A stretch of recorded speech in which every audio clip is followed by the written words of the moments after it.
It was almost surreal awakening as an ancient monster in Vampire the Masquerade Bloodlines 2 and getting my first taste of blood. Fire the Nomad, a semi-customizable character with a fixed backstory, has been asleep for 100 years when she wakes up in modern Seattle. I have been asleep for 100 years. And I feel like I've been thinking about this game for almost as long. From its announcement in 2019 through multiple delays, development woes, a sort of soft cancellation, and an almost complete reboot under the Chinese room, it really is an undead game. And finally playing it allowed me to answer my big question. Was it worth waking up from an eternal slumber for? So far, I'm cautiously optimistic.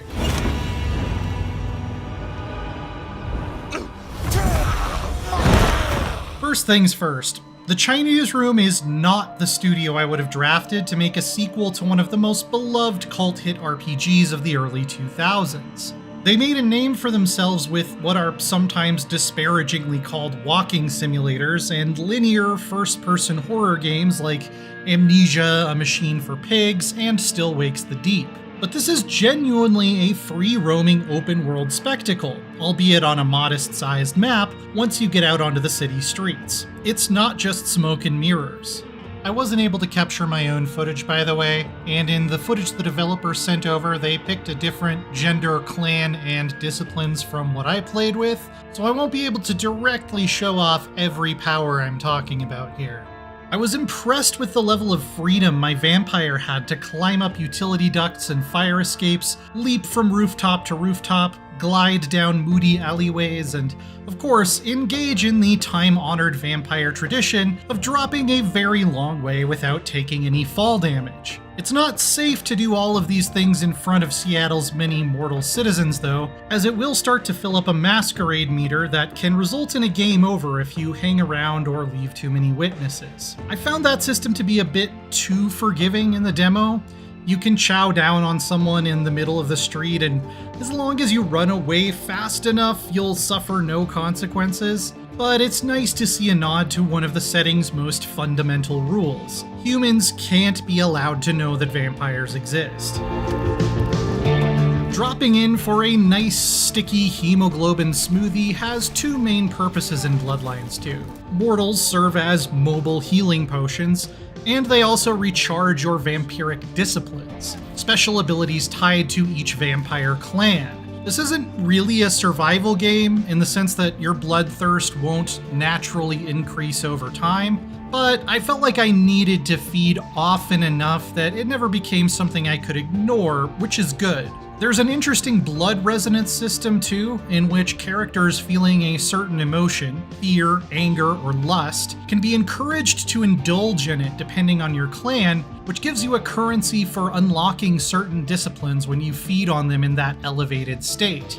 As a Toreador, I loved seducing someone into a dark alley before taking a bite, and it creates a feeling that your vampire has a favored type of mortal to prey on. You can also feed in combat on enemies that are near death, which is a bit on the forgiving side due to how fast it is. I didn't feel like I was putting myself at serious risk by pausing for a snack.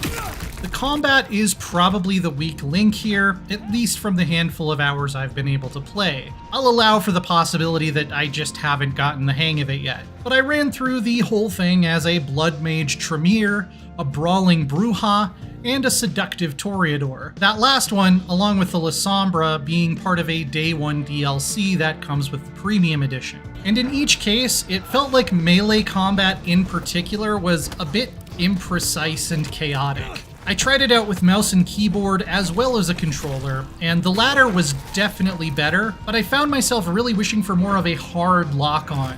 It's also a little disappointing that you can only use weapons, including guns, by way of telekinesis. I get that fire is older than modern firearms, but being a vampire with a katana or sweet-ass dual pistols is an iconic vibe that just isn't featured in Bloodlines 2. Kate Beckinsale would weep. In fairness, combat was by far the weakest part of the original Bloodlines, so I won't hold that against it too much. Things do start to pick up as you unlock more disciplines, with your core clan line being the cheapest in terms of skill points, and cross-clan disciplines with keywords like celerity that your clan specializes in getting a moderate discount. But there's nothing stopping you from learning any discipline you want, other than that out-of-clan non-affinity disciplines are very expensive. As a Tremere, I could lure enemies into a group by boiling a target's blood, causing them to scream, then placing a curse on them to turn them into a volatile blood bomb, and finally hitting them with a telekinetically thrown bottle to make them explode and take out an entire room at once. This is absolutely sick, nasty, amazing the first couple times, but it does get repetitive. It feels more like a gimmick than a playstyle after a little bit. The Bruja and the Toreador are a bit more like traditional melee fighters, which I ended up vibing with better in the long run. Toreadors also get a neat blink ability and the power to temporarily turn an enemy to your side with a kiss. Would you kill, detective, for a cigarette?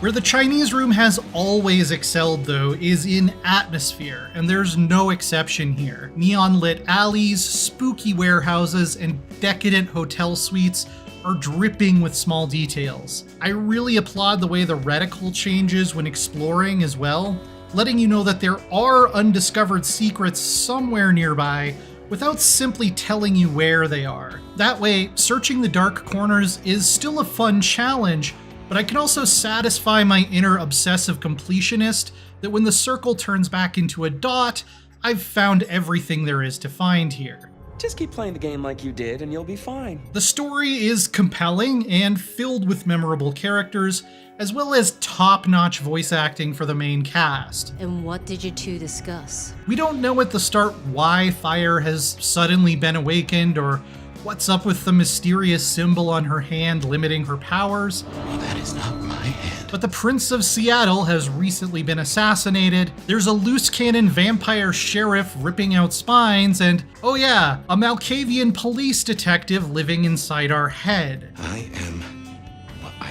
was a vampire, like yourself. Fabian, who is every part the hard-boiled film noir hero until you notice the fangs, somehow ended up sharing Fire's brain meat. Certain flashback sequences are played from his perspective, technically making Malkavian the final playable clan. So far, these segments don't include combat. All of his disciplines are geared towards solving mysteries, like the ability to compel someone to tell him what they're leaving out of their testimony. I found these investigations to be an interesting change of pace. Overall, I didn't really know what to expect from Bloodlines 2, given the long shadowed path it took to finally rest in my undead talons. But leading with a well-written and well-voiced mystery story that let me explore my urban hunting grounds with cool movement abilities has me intrigued to say the least. I don't love the combat so far, and the Masquerade system seems a bit too forgiving, but I'm thirsty to spend more time with it. It's a very different sort of game from the original, but I dare to hope it may be something genuinely special. Tell me your story, and we shall see if we are friends or not. Vampire the Masquerade Bloodlines 2 will be released to stock the night on October 21st. For more on the latest upcoming games, don't miss our recent hands-on looks at Ninja Gaiden 4 and Marvel Cosmic Invasion. And for everything else in the world of video games, sink your teeth into IGN.